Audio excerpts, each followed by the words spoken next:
श्री संत एकनाथ महाराज, श्री आदि शंकराचार्य इत्यादि सब संतों की अलौकिक आयतों की अकारण करुणा से कृपा से हम लोग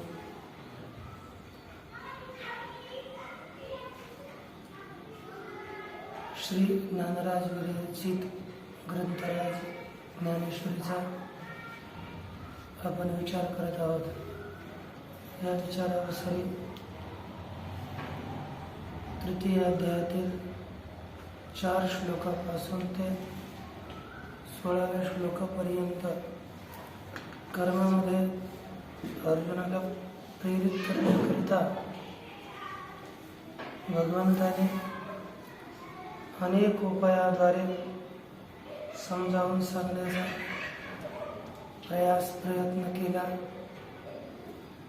आता जो आत्मनिष्ठ पुरुष असतो त्या मनुष्याला कर्तव्य असतात की नसतात हे सांगत असताना यस्त्वात्मरतरेवस्य दात्मतृप्तश्च मानवः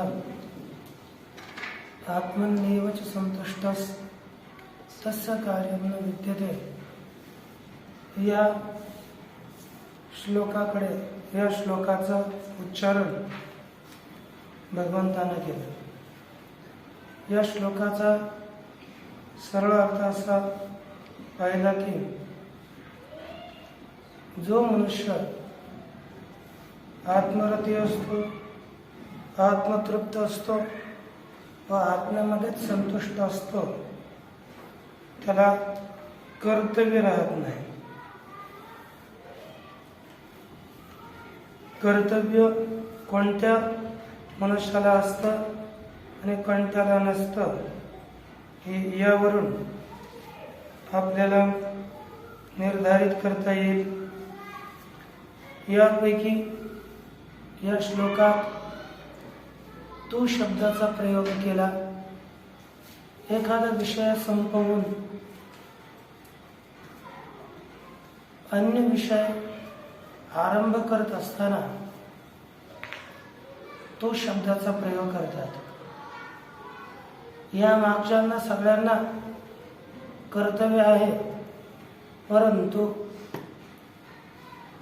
जो इंद्रिय राग आहे तो आघायो, त्याचं जीवन निष्फळ मोगम जातं. परंतु याहून भिन्न जी व्यक्ती आहे, कोणती? आत्मरत व्यक्ती. मनुष्यांची रती दोन्ही ठिकाणी दिसते. काही मनुष्य हे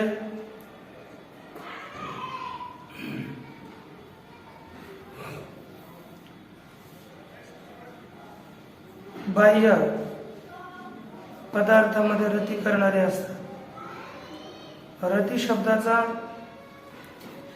अर्थ असा सरळ सरळ आहे, आसक्ती, प्रीती, लालसा. विषयी मनुष्यांची स्त्रियादी विषयामध्ये रती असते, आसक्ती असते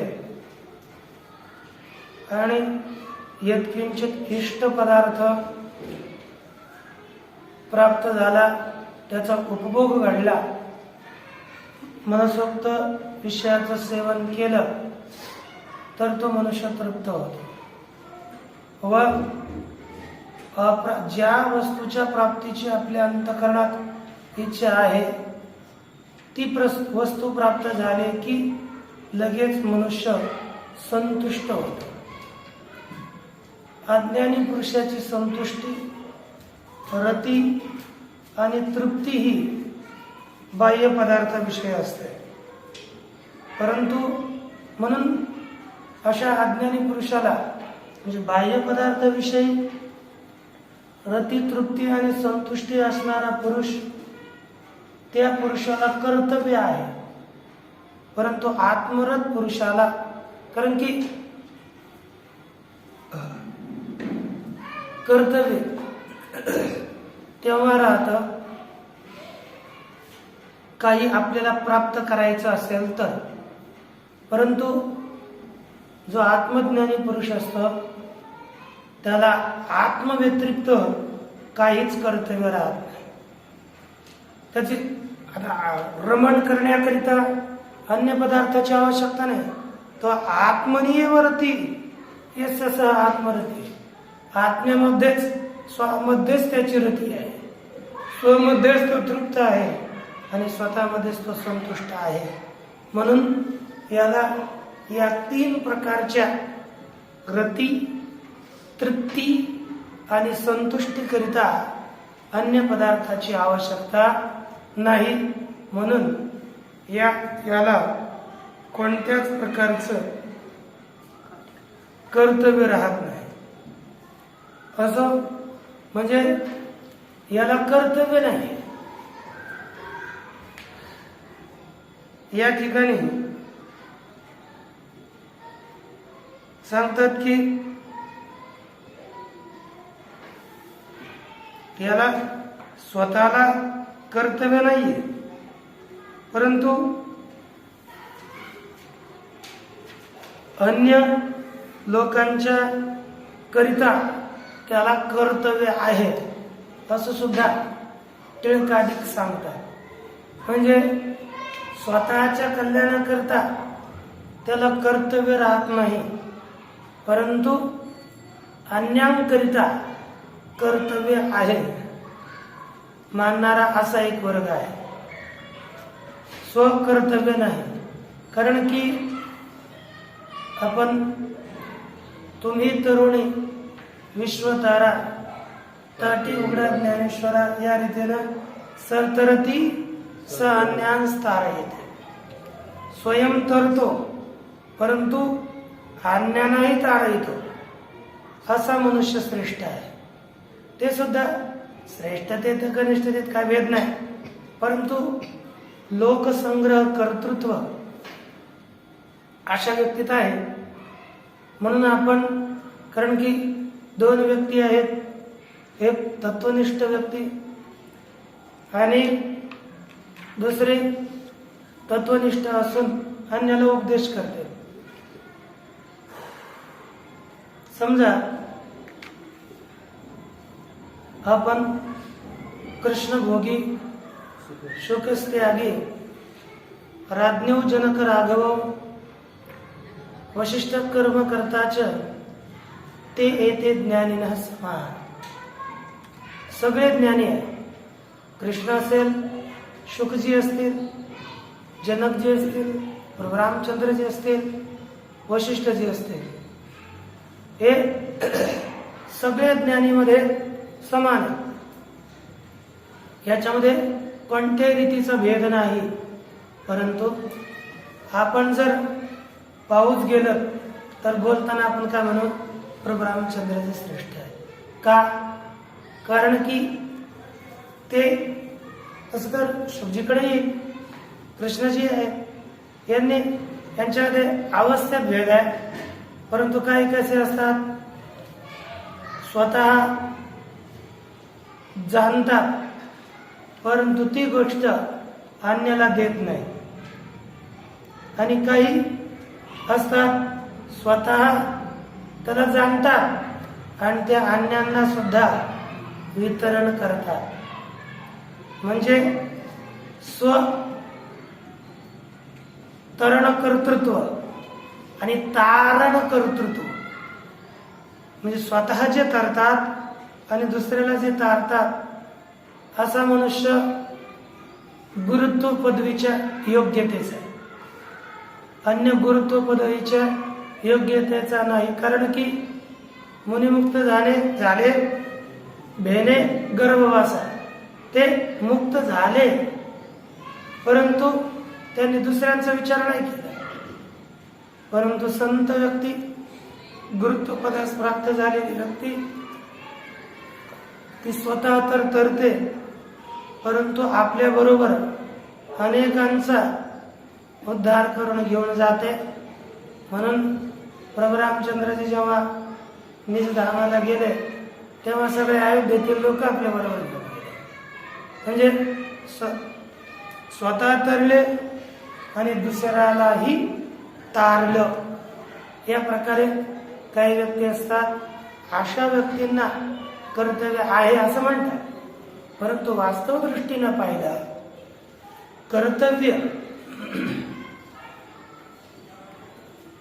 कर्तव्यत्व बुद्धी ही अज्ञान अवस्थेत असते, ज्ञान अवस्थेत नाही. हा अधिकारी पुरुष ते करतात, त्यात प्रश्न आहे.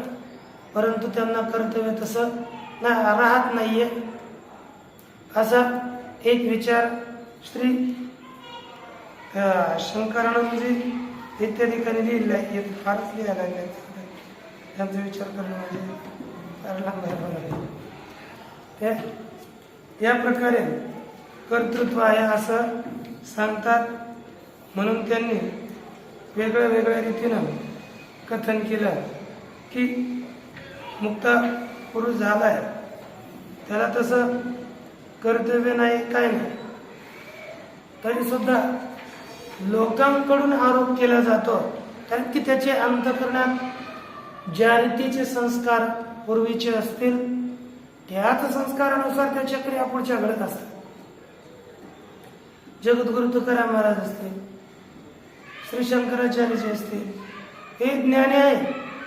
परंतु यांच्या क्रिया परोपकार किंवा अधिकारी पुरुष आहेत त्यांच्यात असू शकतं, किंवा जसे अंतःकरणाचे संस्कार असतील त्यानुसार उपदेशादीत क्रिया होत असतात. परंतु मुक्ताचे देह तैसे हालत संस्कार असते, त्याचे जसे संस्कार असतील तसे. परंतु ते देखोनी लोक पिशे करता म्हणते, त्याला वेडे लोक, अज्ञानी लोक तो करता आहे असं बोलतात. परंतु त्याच्या आत्मदृष्टीनं कोणतंही कर्म नाही, हे या ठिकाणी आपल्या पुढे भगवान सांगतात माऊली या श्लोकावर 2 वव्या लिहितात. त्या वव्या पहा. देखे असतेनी देह धर्मे एक तोची एकूण लिंपे कर्मे जो अखंडित रमे आपण पाची. अन्वय. देखे जो अखंडित आपण पाची रमे तोची एकू एक देह धर्मे असतेने कर्मे न लिंपे. देखे म्हणजे पहा. जो अखंडित आपण पाचे रमे. जो मनुष्य अखंडित म्हणजे निरंतर, आपण पाचे रमे आपल्यामध्येच रममाण होतो, आपल्या स्वरूपातच रमण करतो, अशी व्यक्ती तोची एकू येत देह धर्मे असल्याने कर्मे न दंते. तोच एकटा या जगात देह धर्मे असल्याने म्हणजे देहाचे व्यापार चालू असताना सुद्धा कर्मे न दंते. जो स्वरूपात रममाण झालेला आहे, मग कारण त्याच्या वृत्त्या आत्मस्वरूपाच्या ठिकाणी एकाग्र झालेल्या आहेत. मग या देहात राहतो, देहाचे व्यापार होतात. देहाचे कितीही व्यापार झाले तरी तो झोपायचा नाही, तरीही तो कर्माने लिप्त होत नाही. म्हणजे तो देहाच्या धर्मानं त्या देह तो कोणतेही कर्म त्याला बद्ध करू शकत नाही. आता आपल्याला एक लक्षात घेणं आवश्यक आहे. जो आपण पाची रमे तो, आता लक्षात ठेवायचं आपण म्हणजे कोण. आपण आपली ओळख अगोदर करून घ्यायची, कारण की दुसऱ्यावर उपचार करणारे भरपूर भेटतील पण स्वतःवर उपचार करणारा भेटत नाही. जसे ज्योतिष असतो, दुसऱ्याच सगळं कुंडली इत्यादी पाहून घेतो आणि स्वतःची मृत्यू कधी आला हेही कळत नाही. डॉक्टर दुसऱ्यांना ट्रीटमेंट देत राहतो, परंतु स्वतःकडे सुद्धा कधीतरी लक्ष आपण दिलंच पाहिजे. म्हणून आपल्याला हे शास्त्र दुसऱ्याकरिता आलेलेच नाहीये. आपण जे शिकतो ना, हे काय असे रामायण कथा प्रभू रामचंद्राचे, भागवत श्रीकृष्णाचं, अन्य कथा आहे तत्त देवता विषयक आहे. परंतु त्या देवतेच्या कथनानं पुण्य होईल, पुण्याची प्राप्ती होईल, परंतु साक्षात उद्धार होत नाही. त्याच्याकरता एकच एक लक्षात आलं पाहिजे की मी कोण आहे हे आपल्याला कळालं पाहिजे. मी कोण आहे हे जर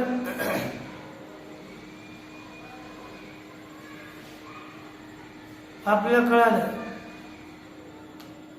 तर आपला वास्तविक उद्धार होतो.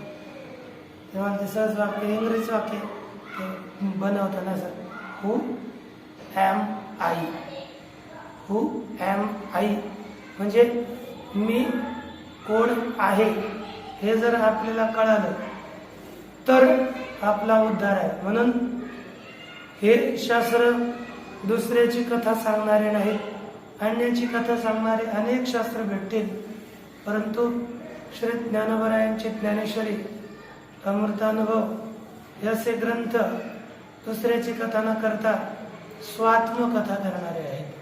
म्हणजे आपण कोण आहोत, आपण कसे आहोत, आपलं स्वरूप काय आहे हे प्रतिपादन करणारी आत्मकथा या ग्रंथामध्ये आहे.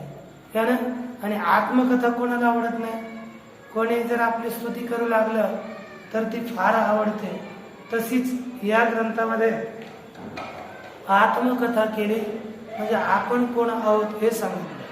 पण या ग्रंथामध्ये आपल्या पुढे दिसून येईल, म्हणजे ज्याच्या ठिकाणी तत्ता इदंता नाही, जे इदंतेवरी वाळले आणि मी पणासी दारले, ते रूप पाहिजे आपले आपण पुजे. ज्याच्या ठिकाणी ज्याला इदम म्हणता येत नाही, ज्याला तत म्हणता येत नाही, एवढंच नाही, ज्याच्या ठिकाणी अहम शब्द मी असा शब्द सुद्धा पोचत नाही, असं आपलं रूप आहे. मग ते कोण? आपण देह नाही, ते देहाहून भिन्न आहे. कारण की पहा, आपण जर हात म्हणावं, हात तुटला तरी आपण राहतो. पाय म्हणावं, पाय तुटले तरी आपण राहतो. शरीराचे सगळे अवयव गेले, डोळे गेले तर आपण डोळे बी नाहीत. मी पाहतो म्हणजे डोळे पाहता, मी डोळे आहे का? नाहीये. बरं, मी चाकतो, रसनेंद्रिय आपण, कारण रसनेंद्रिय तुटलं तरी असतो.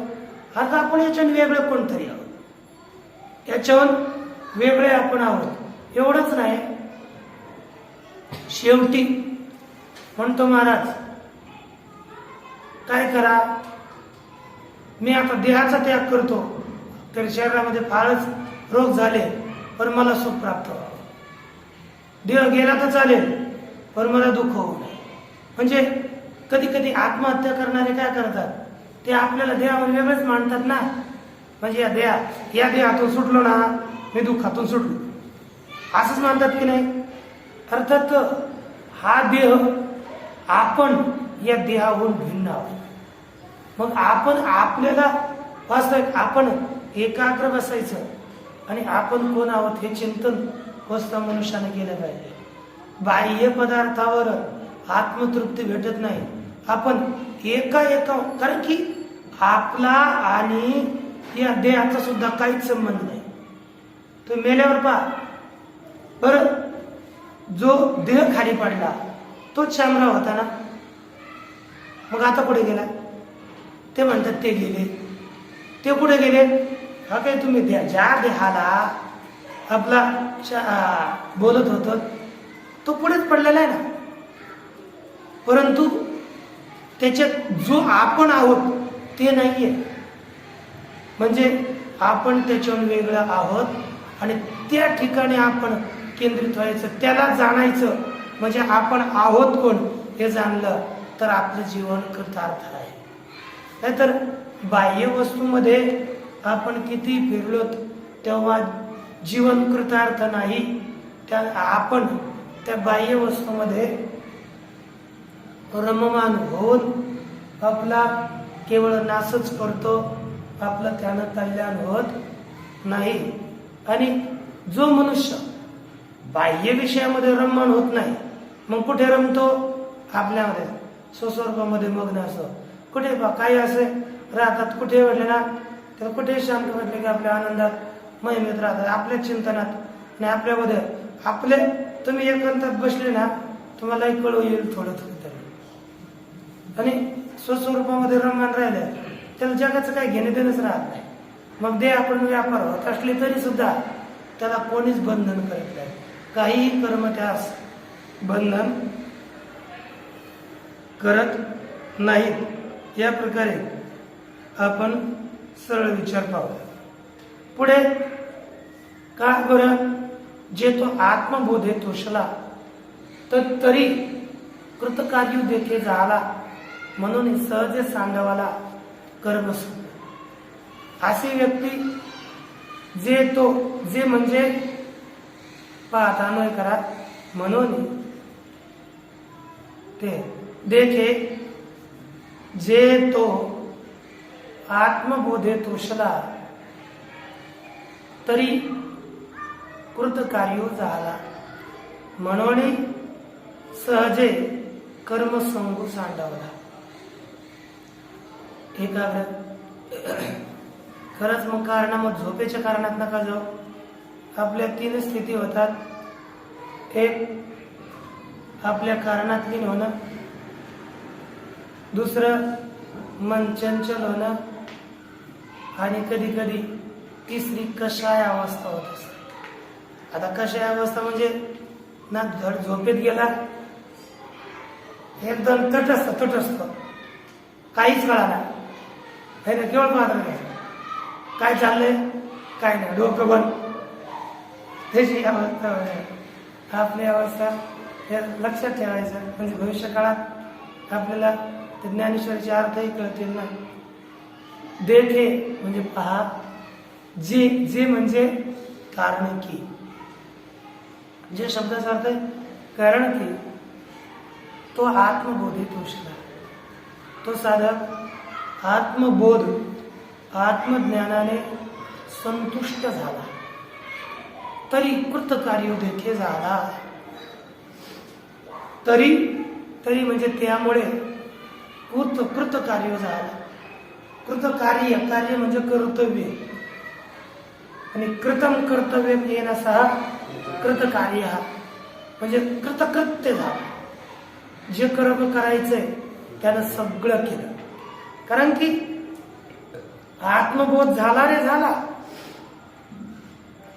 त्याचा सगळा व्यापार सफळ झाला, कृतकार्य झाला.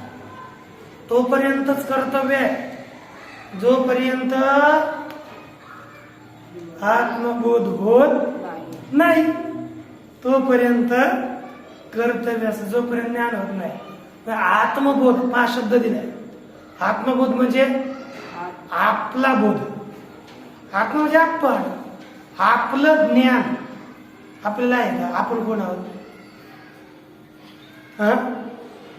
माहित नाही. बरं, स्वतःला स्वतःच काहीच माहित नसतं आणि दुसऱ्याचं आपण फार सांगतो, काय फायदा? म्हणजे आपलं जीवन किती निष्फळ आहे. स्वतःलाच जाणत नाहीत आपण कोण आहे, आणि दुसऱ्याला किती आपण बोललो त्यात काहीही अर्थ नाही.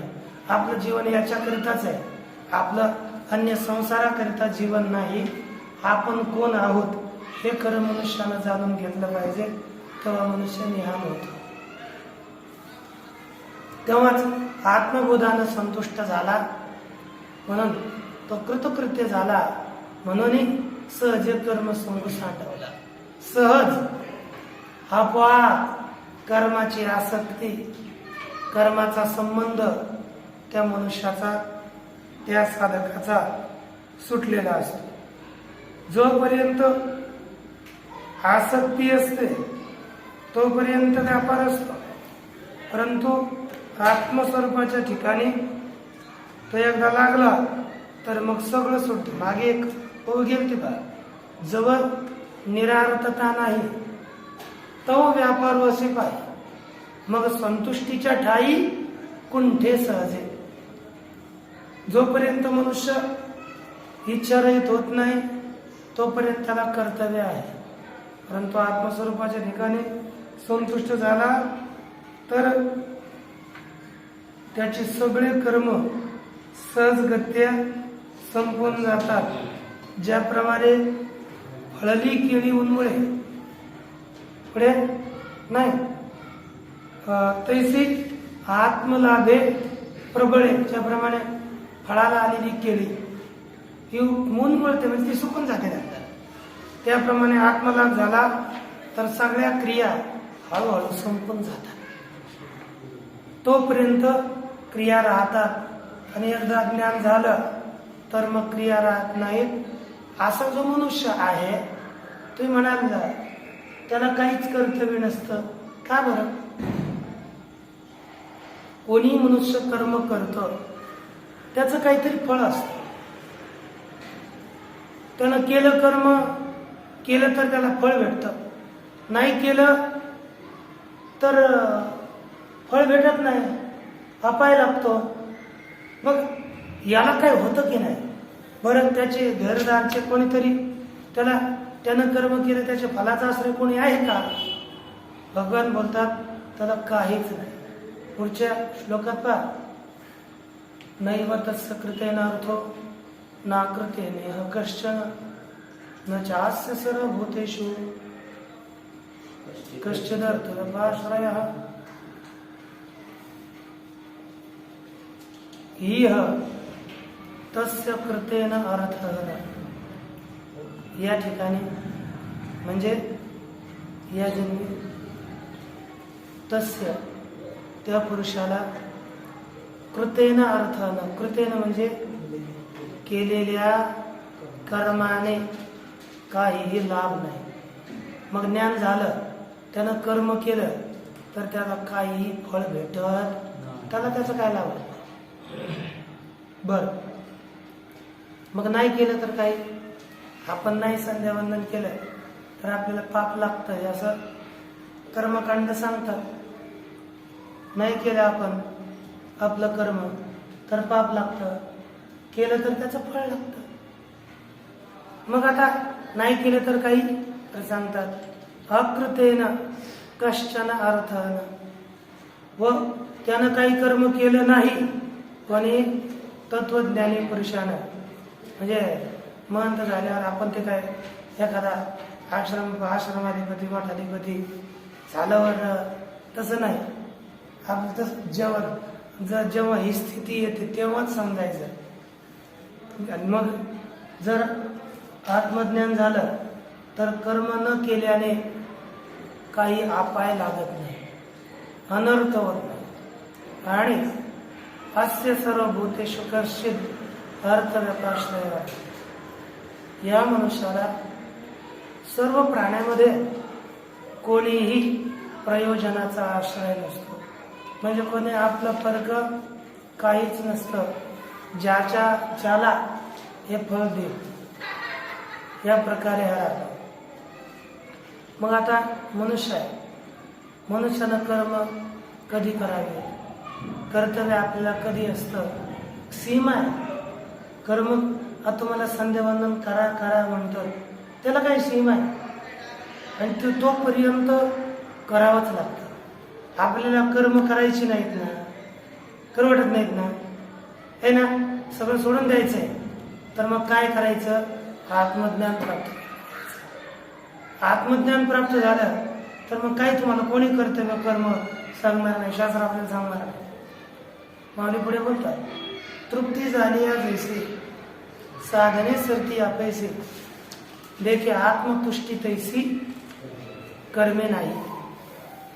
बोलतात की देखे पहा, तृप्ती झाली या जैसी साधने अपैसी सरती तैसी, तैसे आत्मतुष्टी कर्मी नाही. सांगतात की देखे पहा, तृप्ती झाली. तृप्ती मनुष्याला आता आपण भोजन आहे ते जितकं खायचंय ते ग्रहण केलं, खाल्लं आणि आपल्याला तृप्ती प्राप्त झाली.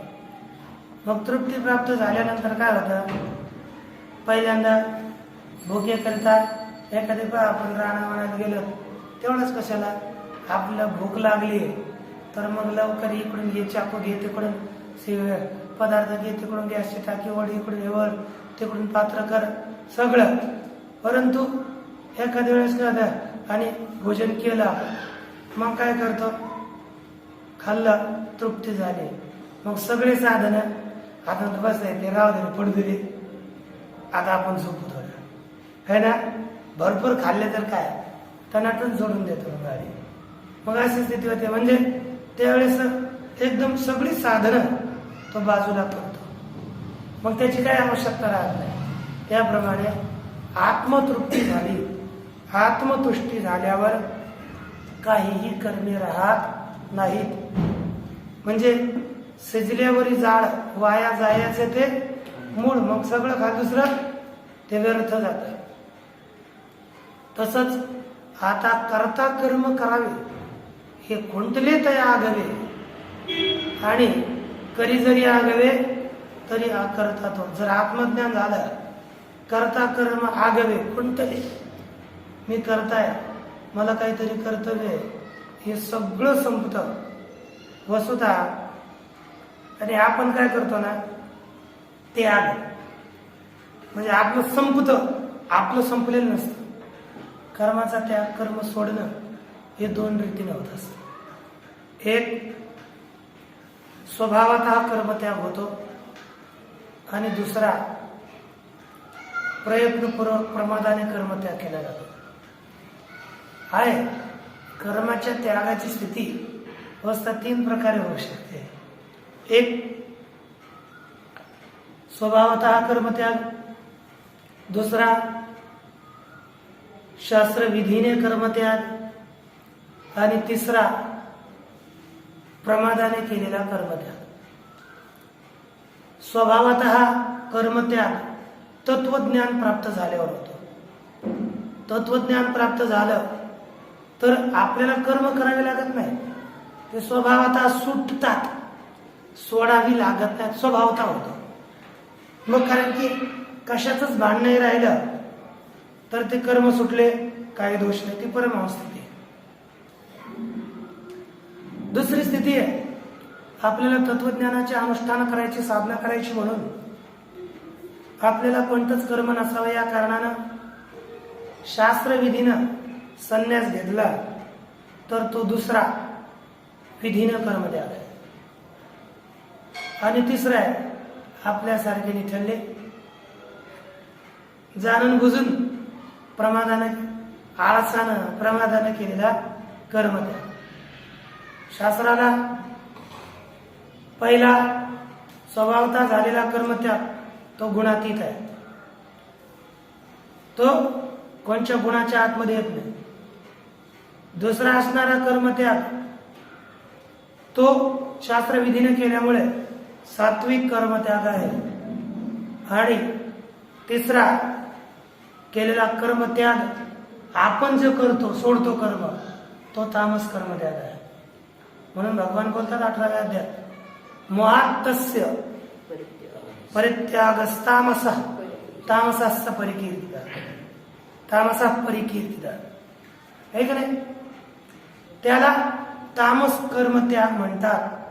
जो कर्मत्याग आपण मोहानं केलेला आहे, आळसाने केलेला आहे, हा कर्मत्याग मनुष्याने करू नये. कारण की एक मर्यादा असते कर्तव्य संपण्याची, ती संपली पाहिजे. किंवा जसं आंबा सफळीत जो म्हणजे जेव्हा झाडाला फार आंबे असतात, भरपूर आंबे असते, तोपर्यंत लोक त्याचे रक्षण करतात चांगल्या रीतीने. आणि आंबे उतरून घरी घेऊन गेले ना गेले, मग तिथे कोणी डुंकून सुद्धा पाहत नाही तुमच्या. नाहीतर जोपर्यंत आंबे कैऱ्या चांगल्या आल्या, जोपर्यंत उतरत नाही तिथेच बाज टाकून झोपतो मनुष्य. रात्री दिवसा त्याच्या खालीच कोणी घेऊन जावं नाही मला. परंतु उतरून गेल्यानंतर तो आंबा तसाच राहतो आणि मनुष्य घरी जातो. नाथ महाराज हे कोणीत लिहितात की आंबा सफळीत जाऊन असेल तर नेटे पाटे राखणं बैसे, कसंही करेल परंतु त्याच्या राखण करत राहतो. फळ हाता आली पैसे राखण व्हायचे राहावे ना, त्याचे राखण राहत नाही, सोडून देतो. त्याप्रमाणे अविद्येचे जो बंधन तो वेदाचे वेद विधान, जोपर्यंत आपल्याला आज्ञा नाही तोपर्यंत वेद सांगते तसंच करायचं. आणि अविद्या नाशिलिया जाण विधीने ते स्थान सोडिले. मग अविद्या नष्ट झाली तर विधी सुद्धा आपल्याला सोडून देते, विधी विषय करत नाही. तसंच जमवरी तो अर्जुना बापूरजी, जमवरी अर्जुना तो बोधू भेटेना म्हणा तवची या साधना भजावी लागे. हे अर्जुना जमवरी तो बोधू मना भेटेना, जोपर्यंत ते ज्ञान आपल्याला प्राप्त होत नाही, तो बोध मनाला येऊन भिडत नाही, तवची या साधना भजावी लागेल. तोपर्यंतच ही साधनं आपल्याला करावी लागतात. म्हणून बोध जोपर्यंत होत नाही तोपर्यंत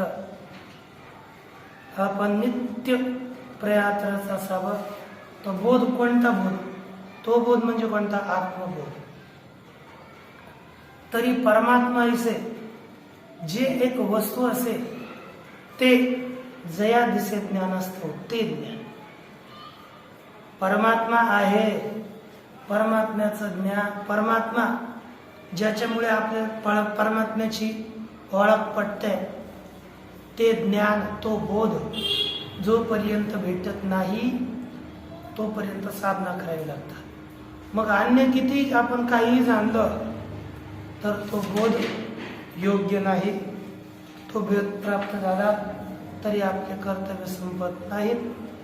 याप्रमाणे आपण 2च श्लोकाचा विचार केला, बाकी श्लोक उद्याच बघू.